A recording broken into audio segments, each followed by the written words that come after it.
Hi hello welcome to okay TV. నేను మీ నరసింహ. మొత్తం హైడ్రా చుట్టూ హైదరాబాద్ కాకుండా మొత్తం తెలంగాణ మొత్తం హైడ్రా చుట్టూ తిరుగుతుంది.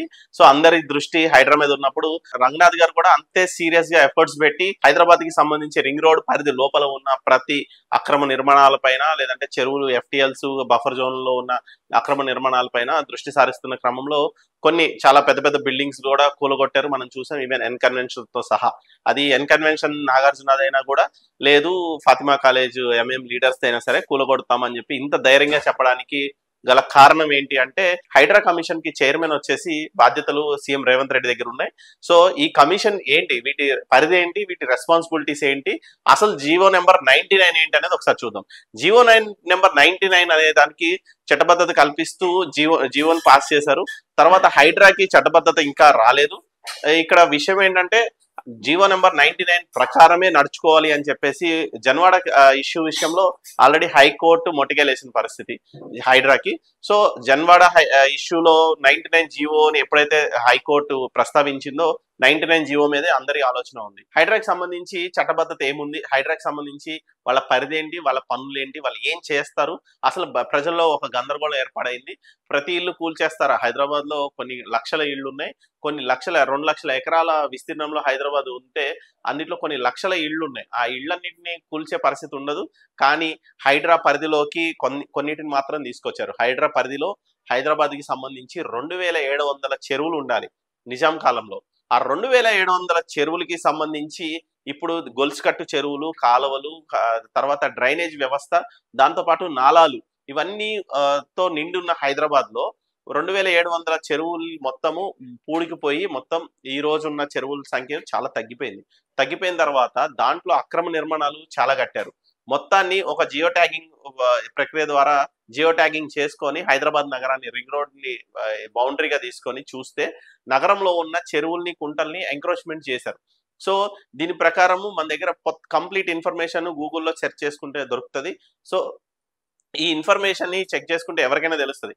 కానీ ఎఫ్టీఎల్ లో ఉన్న భూముల్నే కూల్చేస్తారు అంటే కాదు. ఎఫ్టీఎల్ అనేది ఒక ప్రామాణికం, వర్షాకాలం కాబట్టి చెరువుల్ని, కుంటల్ని పునరుద్ధరించాలనేది ఒక కార్యక్రమం. అయితే సెకండ్ వచ్చేసి ప్రభుత్వ భూములు, గుళ్ళు, బళ్ళు, ఈవెన్ ఇది పర్టికులర్ గా ఇది అని మెన్షన్ చేయకుండా ఏది అడ్డున్నా, ప్రభుత్వ స్థలాలు కావచ్చు, ప్రభుత్వ పార్కులు కావచ్చు, ప్రభుత్వ స్కూళ్లు కావచ్చు, ప్రభుత్వ గుళ్ళు కావచ్చు, దేవాదాయ ధర్మాదాయ శాఖకి సంబంధించి వీటన్నిటికీ సంబంధించిన భూములు ఏవైతే ఉన్నాయో అవి అన్యాక్రాంతం అయిపోయిన పరిస్థితుల్లో వాటిని పరిరక్షణతో పాటు ఆల్రెడీ అక్కడ ఉన్న నిర్మాణాలు ఏవైతే ఉన్నాయో వాటన్నిటిని కూల్చి మళ్ళీ వాటిని కూడా యథాస్థానంలోకి తీసుకురావాలనేదే హైడ్రా లక్ష్యం. హైడ్రా ఇప్పుడు ఏం చేస్తుందంటే ఓన్లీ ఎఫ్టీఎల్ లోనే కూలగొడతారని ఇదిలో ఉన్నారు. అట్లా కాదు, ప్రభుత్వ భూములు ఉన్నాయి, లావన్ పట్టాస్ లో ఉన్నాయి, లేదంటే ప్రొటెక్టెడ్ ల్యాండ్స్ ఉన్నాయి, చాలా ల్యాండ్స్ ఉన్నాయి గవర్నమెంట్ కి సంబంధించి. ప్రభుత్వ భూమి అని చెప్పి ఏదైతే రెవెన్యూ డిపార్ట్మెంట్ లో ఉంటుందో ఆ ప్రభుత్వ భూముల్లో, లేదంటే టీఎస్ఐఐసి లో కూడా ఒక బిల్డింగ్ కూల్చారు. టీఎస్ఐఐసికి సంబంధించి ఆ జోన్ కి సంబంధం లేకుండా కూడా అక్కడ ఇళ్లు కట్టిన పరిస్థితి. సో అలాంటి ఏరియాల్లో ఉన్న ఇళ్లు, చెరువు కట్టల దగ్గర ఉన్న ఇళ్లు, డ్రైనేజ్ వ్యవస్థని మొత్తం కుచించేలాగా నాలాలు, దగ్గర 30 అడుగుల నాలాలు ఒకప్పుడు ఉండేవి. ఆ 35 అడుగుల నాలాల్ని కూడా దగ్గరికి జరిపేసి 10 అడుగులు, 5 అడుగులు అంటే వెడల్పు ఉండేలాగా చేసి నాలాలను ఏదైతే పూర్తి చేశారో, సిటీలో ఉన్న చాలా నాలాలు మొత్తం డ్రైనేజ్ వాటర్ ఒక్క వ్యవస్థ వరకే పైప్ లైన్ లో వెళ్తుంది, మిగతాదంతా నాలాల్లోంచి వెళ్తుంది. ఈ పెద్ద పెద్ద నాలాల్ని కూడా దగ్గరికి జరిపేసుకొని ఎక్కడికక్కడ మ్యారియట్ హోటల్ బ్యాక్ సైడ్ చూస్తే మీకు హుస్సేన్ సాగర్ లో కలిసే నీళ్లు, హుస్సేన్ సాగర్ నుంచి బయటికి వెళ్ళే నీళ్లు, ఈ రెండు lower tank bund, upper tank bund రెండు దగ్గర ఈ నాలాలు కనిపిస్తాయి. 30-40 అడుగులు ఉండాల్సిన నాలా, అంత వెడల్పు ఉండాల్సిన నాలాని దగ్గరికి జరుపుకుంటూ వచ్చి ఇల్లు కట్టేశారు. ఆ నాలాల పైన కూడా స్లాబ్లు వేసి ఇల్లు కట్టిన పరిస్థితి. సో ఆ క్రమంలో నాలాల్లో వాటర్ ఫ్లో వెళ్ళట్లేదు. ఇప్పుడు సిటీలోకి నీళ్లు వచ్చేస్తున్నాయి అంటే ఎక్కడి నుంచి వస్తున్నాయి? ఎందుకు నాలాలు ఓవర్ఫ్లో అయిపోతున్నాయి? ఎందుకు ఈ డ్రైనేజ్ ట్యాంకులు, డ్రైనేజ్ మూతలు ఓపెన్ అయిపోయి బంప్ అవుతున్నాయి అంటే ఈ నాలాలన్నీ ఎంక్రోచ్మెంట్ గురైంది. సో ఈ ఎంక్రోచ్మెంట్ లో ఏదైతే బిల్డింగ్స్ ఉన్నాయో అది ఖచ్చితంగా కూలగొడితేనే ఈ నాలాలన్నీ సక్రమంగా పనిచేస్తే ఆ 30 అడుగుల విస్తీర్ణం ఏదైతే ఉందో అది ఖచ్చితంగా తీసుకోవాలి. 30-20 అడుగులు, 30 అడుగులు ఒక్కొక్క దగ్గర ఒక్కొక్కలాగా ఉన్నాయి. అది ఓవర్ఫ్లో అయిపోతుంది. విస్తీర్ణం తగ్గే కొద్దీ, వెడల్పు తగ్గే కొద్దీ ఓవర్ఫ్లో అవ్వడం వల్ల సిటీలో నీళ్లతో నిండిపోతుంది. ఇప్పుడు విజయవాడ పరిస్థితి చూస్తున్నాం.